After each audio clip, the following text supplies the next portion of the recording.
The novel The Medal made its official debut recently at the Padre Pio feast day at the Church of St. John the Baptist in New York City.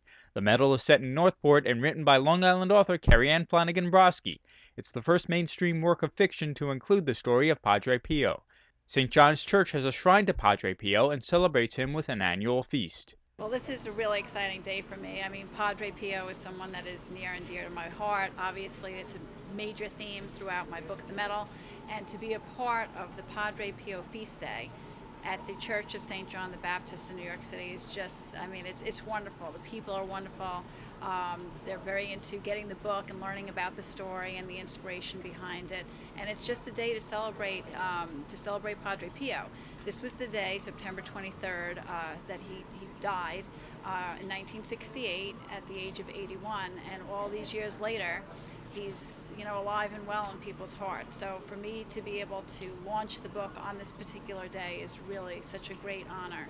Since the late 1960s, we've had a Padre Pio prayer group here at St. John's, and in the 1970s we received the relics. And so there's been an annual celebration on his feast day here to commemorate and to foster devotion to Padre Pio. Padre Pio was born in the late 1800s and died in the 1960s, is one of the more media broadcasted saints, so of course that's helped to contribute to how he's known and remembered.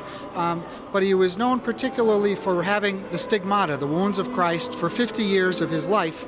And in addition to that mystical presence that drew people to him, he was known for his spiritual work through the sacraments, especially reconciliation, and through physical healings that people experienced from his intercession and grace.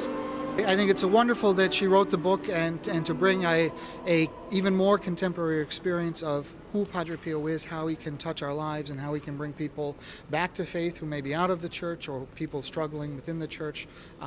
He's a vibrant person and personality, and her gift of writing this book and offering a new outlook on his life and his contribution is profound. I think it's really cool.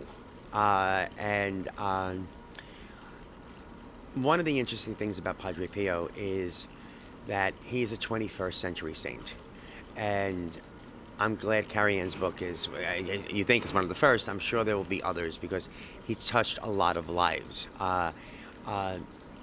Even this day, I'm constantly receiving calls from people. My grandmother knew him, or my father knew him.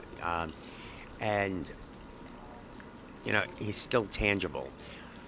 Padre Pio is celebrated worldwide for his work as a priest and healer. People are definitely looking for help when they come to the Padre Pio shrine, and as you saw inside, they have a sock of Padre Pio and they have a glove, and people come to worship and they do ask for prayers from him and ask for miracles and being cured, and he does grant a lot of those miracles, and especially, I go over this in the book, some of the miracles that he has granted people in modern day, so it's really amazing. So people are coming here, they're lighting candles, and they're, putting out their own petitions.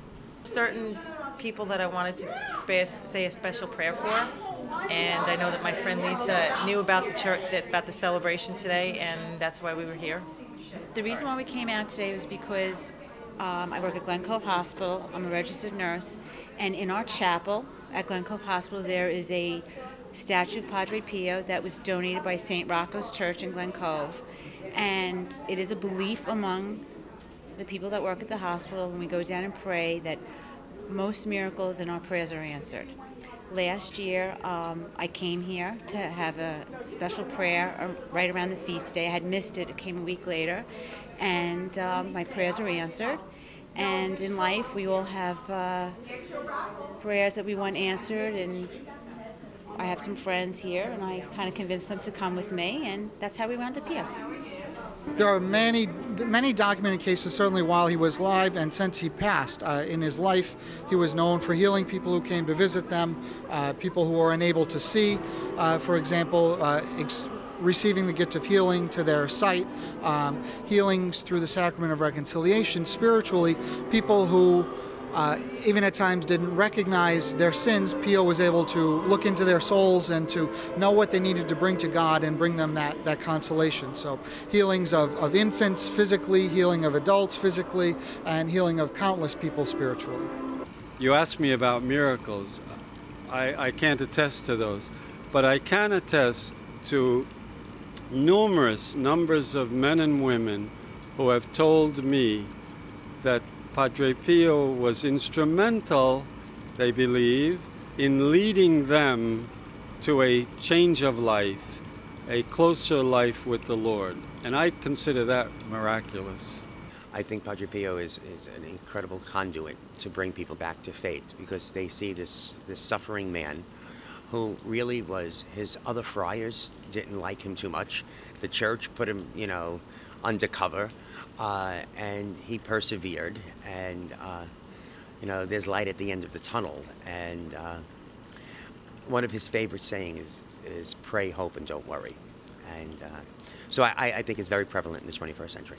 The medal got a warm reception by festival attendees who say it's great to be able to spread the word of Padre Pio through an inspirational novel. Well, I knew her name because I have the cookbook, and I knew that, and then I saw the advertisement for this book. And coincidentally, she was here today. It's all a big coincidence. I don't think so.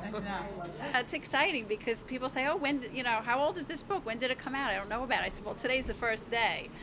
So it's really exciting to share that with people. They seem really excited, and they want to help spread the word about Padre Pio, and they're all behind what I was doing and enjoy that I'm helping to introduce the mainstream readership about Padre Pio, not just people that maybe would come to this church. The medal is available in stores and online. For more information, you can check out the website, padrepiomedal.com. Chris Collora reporting, Long Island Online News.